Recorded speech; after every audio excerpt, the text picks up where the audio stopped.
सबसे ऊंचा बाट दुनिया में माई के दर्जा। सबसे ऊंचा बाट दुनिया में माई के दर्जा। केहू भरल न भारी, केहू भरल न भारी, अरे माई के कर्जा। सबसे ऊंचा बाट दुनिया में माई के दर्जा। सबसे ऊंचा बाट दुनिया में माई के दर्जा।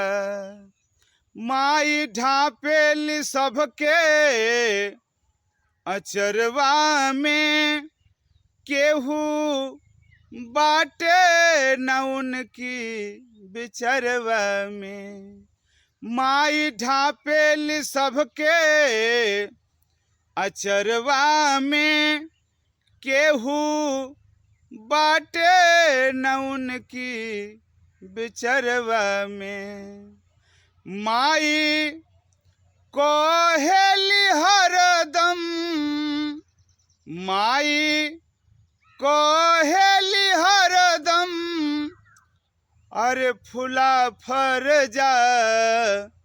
सबसे ऊंचा बाट दुनिया में माई के दर्जा।